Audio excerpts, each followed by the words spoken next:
Folks, I'd like to welcome you today to another edition of PNN Radio. Thank you guys for tuning in and listening. I have with me today a very special guest, U.S. Army retired Lieutenant Colonel Sargis Sangari. He grew up in Iran, and he's comes from an ethnic Assyrian family.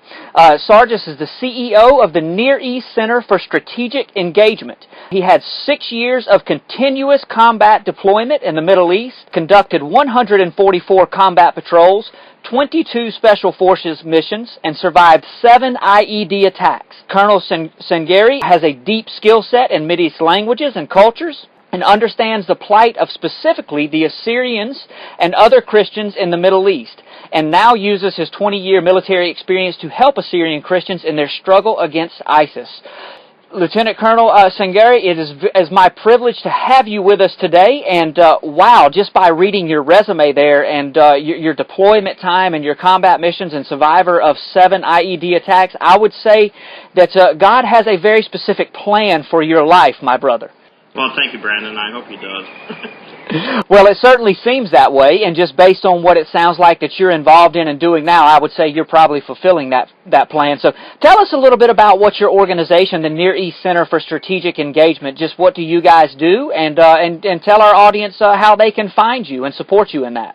Well, Brandon, thank you for having me again. I retired last year, September 1st of last year, and on September 11th, which is the day we were attacked as a country, is when I established my Near East Center for Strategic Engagement, LLC.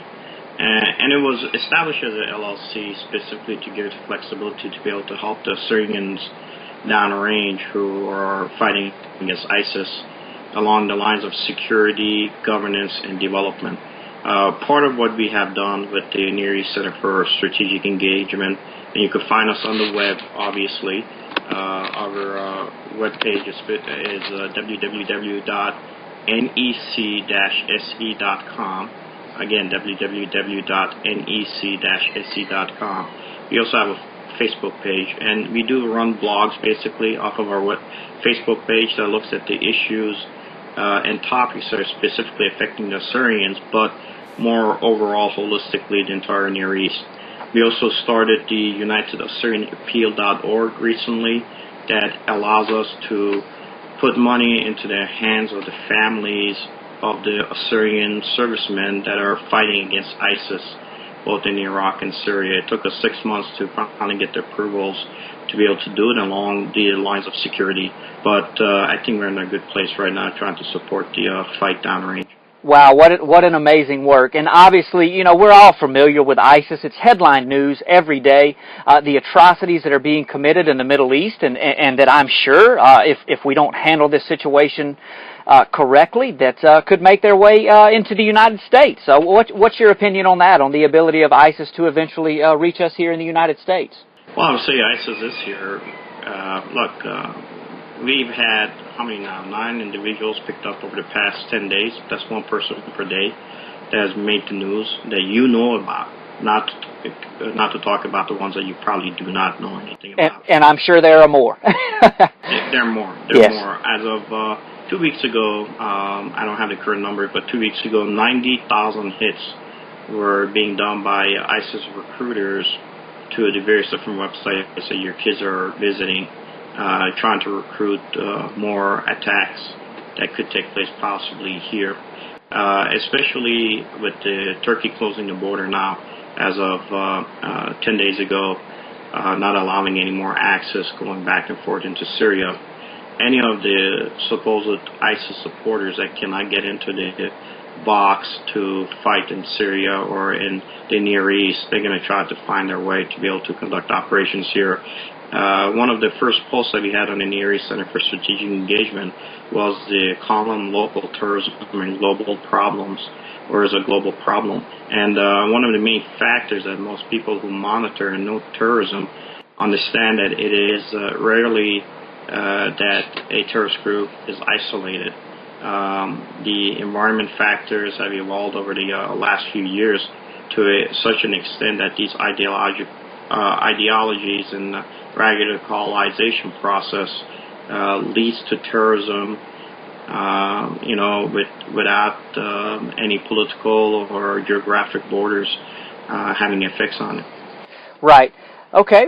Now I've done some reading on your site, and you have some very specific ideas on what we can do to stop ISIS in the Middle East, and the best way to not only stop ISIS, but to help our brothers and sisters in the Lord out there in the Middle East that are obviously being attacked daily. I mean, we see the terrible videos, the beheadings, people burned alive, these atrocities being done to families, and just share some of those ideas with us on that you think could help to put an end to this.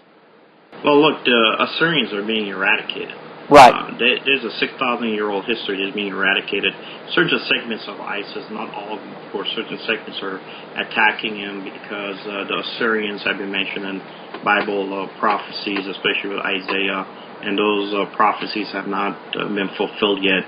And for ISIS groups that believe if you kill the Assyrians, you can kill the Bible passages and you could prove the Bible to be false. That means you prove Isaiah to be a false prophet, and at the same time Isaiah has the major prophecies about Jesus Christ and the virgin birth. Right. That being the case, they're attacking the only Christians they could get their hands on. If they cannot come here to kill American Christians, they're going to kill the Assyrians, that are the representatives of a Christian community throughout the entire Near East. And of course there's other denominations.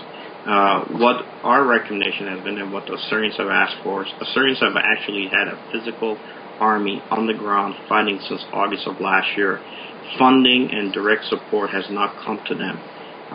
They have asked for $5 million to be able to man a 10,000-man army on the ground to fight against ISIL. That actually alleviates the footprint that the U.S. would need to put on the ground currently to be able to fight the forces of ISIL both in Syria and Iraq. It's just a matter of having the State Department to finally make the call and be able to support us directly through DoD assets in order to be able to get that done. If not, the only other means that we have at our disposal currently through various different organizations are trying to get funding to the Assyrian organizations out there to be able to support the families so at least the fighters can do the fighting on the ground. Right. Okay. That's definitely I would say a 180-degree turn from what our government is attempting to do right now.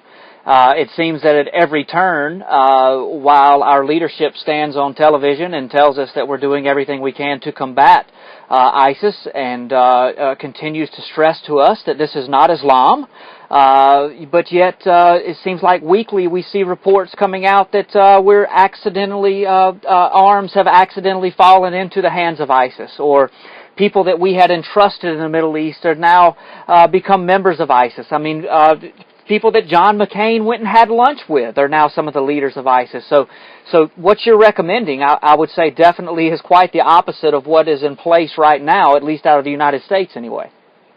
Well, I think the problem is that, let's be honest, lobby groups run the show up in D.C., and what happens when the State Department doesn't have a footprint on the ground because all the areas that it would need to function is controlled by bad guys, to include the fact that we don't even have any eyes and ears in Yemen from the state side of the house. The information that's fed to them is limited at the lowest levels. Now, what the higher levels in the State Department have to do is actually turn around through the politicians, forcing them and ask the specific questions. As an example, one of the questions I've always said have a politician ask our national assets is that how many streams of information do you get about what the Assyrian military has been doing on the ground since last August? If they just asked that simple question, they'd be shocked about how much of a support factor the Assyrian military has been on the ground for coalition forces till now. But they don't ask those questions because the lobby groups that are up in D.C. are telling them, don't look at that small minority of Christians on there, look at us. We got the funding, we got the money.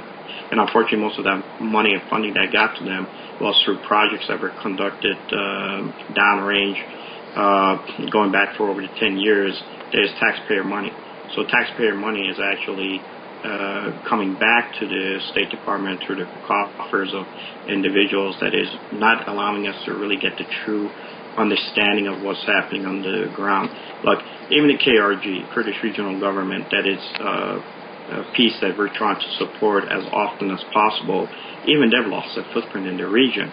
You know, the State Department asked the Syrians, well, you have to go to the Shia who are in the central government, ask them to be able to trickle money to the KRG, and then have that money come to you as a Syrian so you can fight your fights. 86 of their individuals, just as of 4 months ago, who were part of their Ministry of Religious Affairs in the KRG, literally left to go join ISIS and other Islamic groups. And this is open source that was reported by them, but we do know that the numbers are actually larger than that. It's in the hundreds. They recently lost Kirkuk fight. They themselves, as Masoud Barzani has stated, that the Kurdish regional government wasn't going to allow any Shia militiamen to enter the city of Tikrit, and Shia took over Tikrit. That means they've taken over Kirkuk. That means they've also have their military sitting on the Kirkuk oil fields. The same as Sulaymaniyah, which is another province that was for KRG, is being affected by Iran because pretty much Iran business runs Sulaymaniyah. So when the State Department asked the Assyrians, well, we're not going to give you funding, you got to go to the central government or the KRG, they can't even administer and sustain their own region. So why should it be that Assyrian Christians have to be subservient to another player in the region that cannot even administer or run their own regions? We want to have a self-administered area for the Christians that is going to be controlled by them. Their army is going to be defending it. The police force is going to be policing it. And their governors are going to be governing it in support of a future partnership for a Western-style democracy that is partnered for enduring freedom over the next 21st century with the United States and other Western powers. I want to back up for just a minute because a few minutes ago you mentioned that, in your opinion, that one of the reasons we see this attack specifically on the Assyrian Christians is to try and discredit the Bible prophecy. And if you can discredit part of Bible prophecy, then you can make a case to discredit the entire Bible. But, I picked up on that as I was reading your site.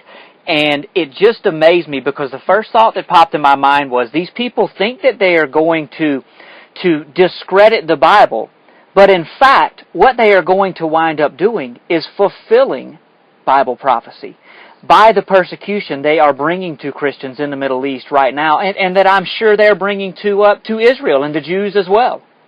Look, I'm going to be honest, and I gave a talk in San Jose, California on the 25th of January. I'm one of the biggest critics of Assyrian leadership at the time. And I have to be because they're my own community. But in that discussion, I said, before Assyrians complained that, well, Kurdish were administering his region and they were doing the, job that they should have. Unless you pledge your allegiance to the Kurdish flag, you weren't going to be able to sustain yourself politically within the region. The Shia were supposed to be giving money to develop that region for them. The Sunnis were politically against it because they had thought about Nineveh Plain and Nineveh province itself as being a province for the Sunnis. And suddenly ISIS appears. And ISIS appears, Kurds take off within half hour of saying we're not going to leave this territory. The Shia load up in C-130s and fly back to Baghdad. The generals abandon the battlefield. And the Sunnis that may have been against the Assyrians at that time split. A group joins ISIS. The other group actually was protected by the Assyrians in the suburbs in their villages before the Assyrians had to leave. Now is an opportunity. You actually have an opportunity for self-governance within the region. You have an opportunity for Nineveh to stand up on its own. And it started with 12 guys picking up weapons on their own, saying we're going to, hold this wall. And those individuals, from those 12, led to an Assyrian army. The last time Assyrian army literally fought on the ground under the Assyrian command and control, and in modern times under the Assyrian flag was in 612 BC. So you can see what's happening, where Assyrians, by just sheer matter of maybe how God works, are in a position that they could actually regain their footprint, where they wouldn't have had that opportunity if the world events had him pushed into this point. You know, just what you just said, that this whole thing started with 12 guys.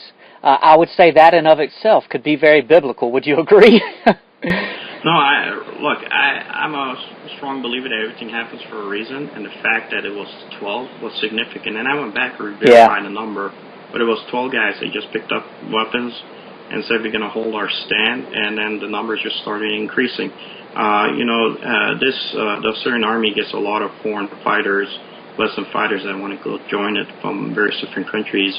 At least 400 different passports I know of from various different countries that want to join it.